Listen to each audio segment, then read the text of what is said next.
Mais d'abord, l'édito international sur Europe 1. Bonjour Vincent Hervouette. Bonjour Dimitri. Vincent, cap à l'Est avec vous ce matin, direction la Géorgie, où le Parlement vient d'adopter une loi russe qui va l'éloigner de l'Europe.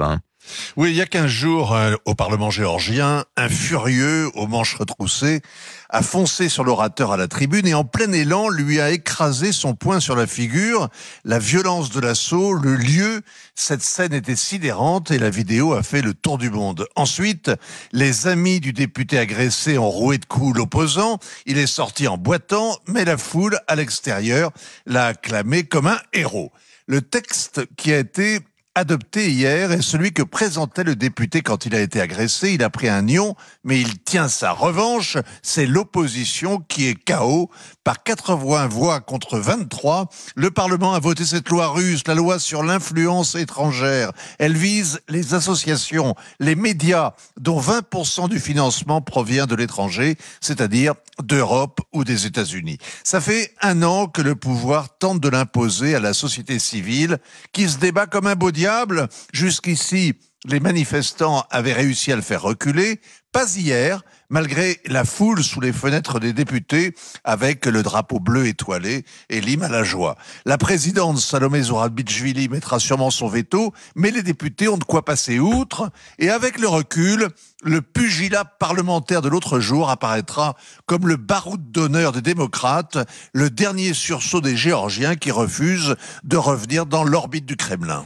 Alors, la loi en question, Vincent, va imposer un contrôle étroit aux associations indépendantes et aux médias d'opposition.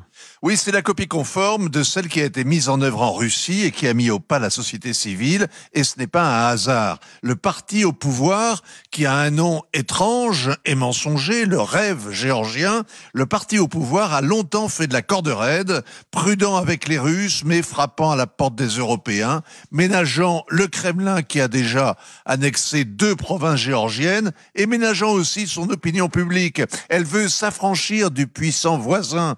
Toute l'histoire récente du pays le démontre, l'indépendance il y a 30 ans, la révolution des roses il y a 20 ans, la guerre en 2008. Depuis 2 ans, la guerre en Ukraine désespère les Géorgiens.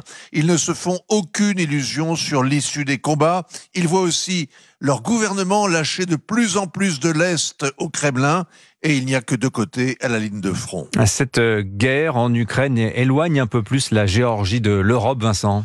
Dans le grand jeu de loi européen, Tbilissi a reculé de 3 cases. La Commission a ouvert les bras à l'Ukraine agressée, à la Moldavie menacée. Elles ont obtenu illico le statut de candidat à l'adhésion. Elles sont reçues au salon.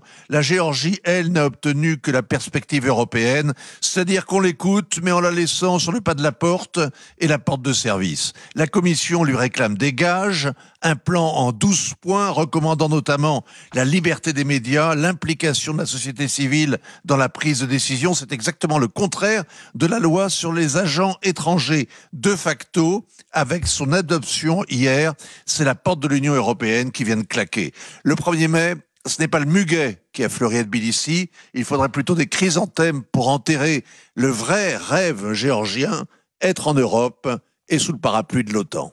L'édito international signature Europe 1, Vincent Hervouette. Merci beaucoup Vincent, il est 8h moins le quart.